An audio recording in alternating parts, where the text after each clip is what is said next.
ہم میں سے بہت سارے لوگوں نے دور دراز کا سفر کیا ہوگا۔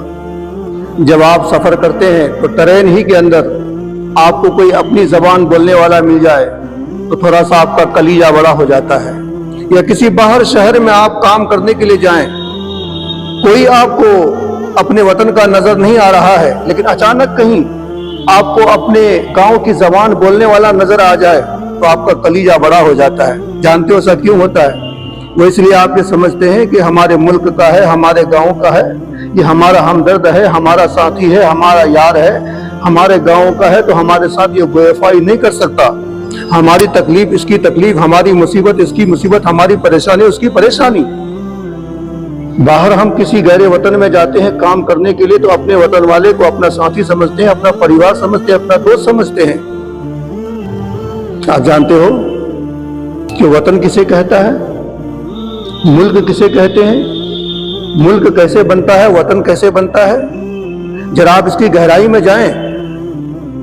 چند لوگ مل کر ایک مکان بناتے ہیں، باپ بھی ہوتا ہے، بیٹا بھی ہوتا ہے، بیوی بھی ہوتی ہے، بچے ہوتے ہیں، یہ سارے مل کر ایک مکان بناتے ہیں اور چند مکان مل کر ایک محلہ بنتا ہے، چند محلہ مل کر ایک شہر بنتا ہے، چند شہر مل کر ایک ضلع بنتا ہے، چند ضلع مل کر ایک صوبہ بنتا ہے، چند صوبہ مل کر ایک ملک بنتا ہے۔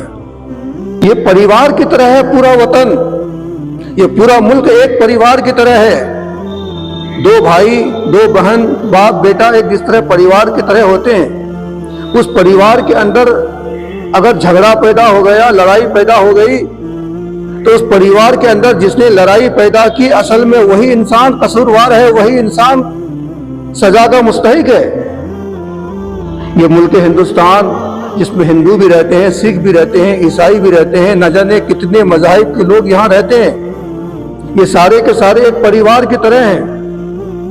اس پریوار کے اندر جو لڑائی ہوتی ہے ہندو کی مسلمان سے، سکھ کی ہندو سے، عیسائی کی ہندو سے یا مسلمان سے، جو لڑائیاں ہوتی ہے یہ لڑنے والے قصوروار نہیں ہیں، دیکھنا ہے کہ لڑانے والا کون ہے۔ آپ مسلمان کو وطن کا غدار نہیں کہہ سکتے، یہ مسلمان وطن کا غدار ہے، یا کسی سکھ کو یا عیسائی کو یا ہندو کو آپ وطن کا غدار نہیں کہہ سکتے۔ یہ دونوں جو آپس میں لڑ رہے ہیں، دیکھنا ہے کہ لڑانے والا کون ہے، اور حقیقت میں جو ان دونوں کو لڑاتے ہیں اصل میں وہی وطن کا غدار ہوتا ہے، وہی سزا کا مستحق ہے۔ میرے بھائیوں، یہ پورا ملک ایک عظیم ملک، ایک پیارا ملک جس کی تعریف بزرگوں نے بھی کی ہے، اور بزرگوں نے ہی نہیں کہ دنیا کی سب سے بڑی شخصیت اللہ کے نبی محمد مصطفیٰ صلی اللہ تعالی علیہ وسلم کی ایک حدیث مشہور ہے۔ آپ ملک ہندوستان کی طرف جب بھی نظر کرتے تھے تو اکثر آپ یہ کہتے تھے کہ ہمیں ہند کی طرف سے ٹھنڈی ہوا آتی ہے۔ یہ ٹھنڈی ہوا سے مراد کیا ہے؟ اس کے کئی معنی ہو سکتے ہیں، لیکن علماء نے ایک معنی یہ بیان کیے ہیں کہ ٹھنڈی ہوا سے مراد کہ ہندوستان کے لوگ بڑے وفادار ہوتے ہیں، وہاں کے لوگ نالائق نہیں ہوتے، بڑے وفادار ہوتے ہیں، وعدے کے پکے ہوتے ہیں، وہاں کے لوگ بڑے بھولے والے ہیں۔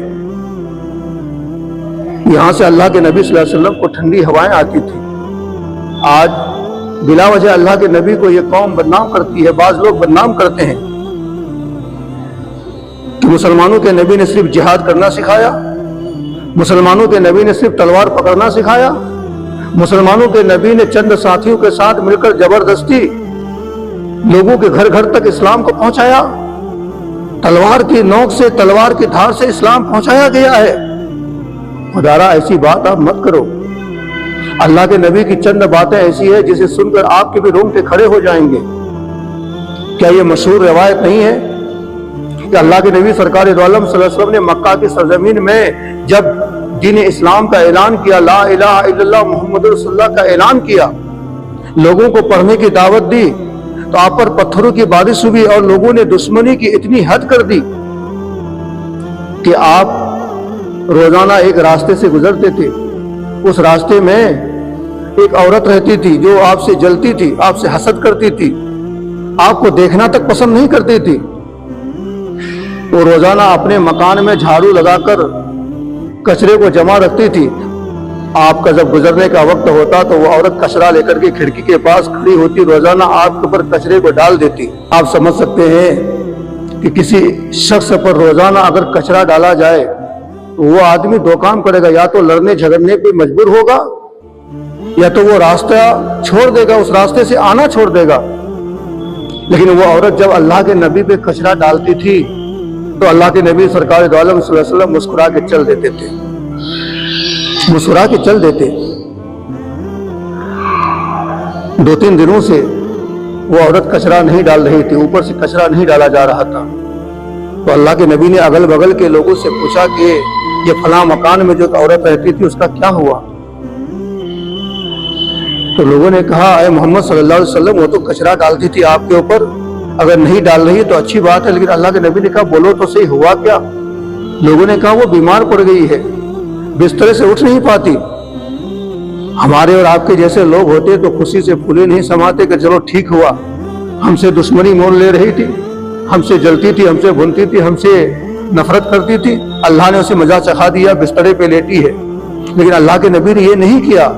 अल्लाह के नबी ने क्या किया कि आप उसकी इयादत के लिए पहुंच गए, उसकी खबर खैरियत लेने के लिए पहुंच गए।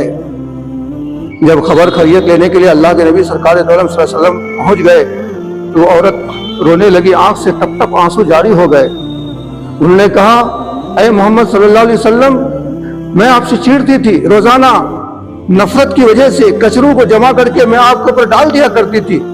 आपका ये प्यार देखकर, आपका ये दुलार देखकर मेरा दिल कह रहा है कि अब मुझे वो कलमा पढ़ा दो जिस कलमा की वजह से ये मक्का वाले आपसे नफरत करते हैं। वो औरत कलमा पढ़ के इस्लाम में दाखिल हो जाती है। मुझे ये बताओ, कौन सा तलवार मेरे नबी ने उठाया था? कौन से सहाबी को लेकर के वहां जंग करने के लिए आए थे? मेरे नबी ने तलवार की धार से, तलवार की नोक से इस्लाम नहीं पहुंचाया, बल्कि मेरे नबी ने मोहब्बत और अखलाक और प्यार और भाईचारगी से घर घर तक ये इस्लाम को पहुंचाया है। अगर जबरदस्ती इस्लाम को पहुंचाते तो ये इस्लाम बिल्कुल खत्म हो जाना था। लेकिन दिन ब दिन ये इस्लाम जो फूलता जा रहा है, फलता जा रहा है, पूरी दुनिया एक तरफ मिल करके इस्लाम को तकलीफ पहुंचाने की कोशिश करती है, फिर भी दिन ब दिन ये इस्लाम जो तरक्की करता जा रहा है, इसकी वजह यह है कि हकीकत में यही सच्चा मजहब है। और जो सच्चा होता है दुनिया की कोई ताकत उसे मिटा नहीं सकती।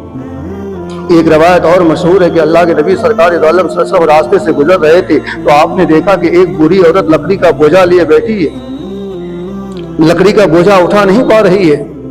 नबी सरकार दो आलम सल्लल्लाहु अलैहि वसल्लम ने फरमाया, माई क्या यह बोझा उठाकर तुम्हारे सर पे रख दूं तुम्हारे सर में? तो माई ने कहा, उठा कर रख दो। अल्लाह के नबी ने देखा कि नहीं, बोझा बहुत भारी है। तो अल्लाह के नबी ने फरमाया, माई ये बोझा तुम उठा के कैसे लेकर के जाओगे? क्यों ना मैं तुम्हारे घर तक पहुंचा दूं। अल्लाह के नबी ने लकड़ी का बोझा अपने सर पे उठाया और बूढ़ी माई से कहने लगा, माई तुम आगे आगे चलो, मैं ये बोझा तुम्हारे घर तक पहुंचा देता हूँ। वो औरत धीरे धीरे चल रही है। अल्लाह के नबी सरकार दो आलम सल्लल्लाहु अलैहि वसल्लम लकड़ी का बोझा लिए सर पे उठाए चल रहे हैं। अल्लाह अकबर, जरा ये नजारा तो देखो, वो नबी आज एक गैर मुस्लिम बुढ़िया औरत का लकड़ी का बोझा सर में उठाए लेके जा रहे हैं। अल्लाह अकबर। अल्लाह के नबी जब उस बुढ़िया के घर के करीब पहुंचे तो बुढ़िया ने कहा, बेटा बोझा यहाँ रख दो। आपने जब बोझा रखा तो फौरन आप पलट के आने लगे। हम किसी का कोई काम करते हैं तो एहसान जताने की कोशिश करते हैं, मैंने तुम्हारा फला काम कर दिया, शुक्रिया भी अदा नहीं किया। अल्लाह के नबी बोझा रखे फौरन वापस पलटने लगे। बुढ़ी ने कहा, बेटा रुको, थोड़ी देर रुको, मैं तो गरीब औरत हूँ, तुम्हारी आदत, तुम्हारा अखलाक देख के मैं तुम्हें एक चीज बताना चाहती हूँ। अल्लाह के नबी ने फरमाया, माई क्या है वो बात बताओ। तो बूढ़ी औरत ने कहा, बेटा देखो, तुम बड़े भले अच्छे खूबसूरत नौजवान लग रहे हो, मैं तुम्हें नसीहत ये करना चाहती हूँ कि मक्का के सरजमीन में मोहम्मद नाम का एक शख्स आया है जो लोगों को ला इलाहा इल्लल्लाह मुहम्मदुर रसूलुल्लाह पढ़ने की दावत देता है। बेटा कभी उसके करीब जाना मत, इसलिए कि जो उसको एक मर्तबा मोहब्बत की निगाह से देखता है वो उसका हो जाता है, बच के रहना, कहीं उनकी नजर तुम पे न पड़ जाए। हमारे आपके जैसे लोग होते तो गुस्से से जल भुन कर कहते, बुढ़िया मैंने तुम्हारा इतना बड़ा काम कर दिया, तुम मुझे ऐसा बुरा भला कह रही हो। लेकिन आप सल्लल्लाहु अलैहि वसल्लम वहां से पलट के वापस आने लगे। बुढ़िया की बात सुनकर आप खामोश रह गए, आपने कुछ न कहा।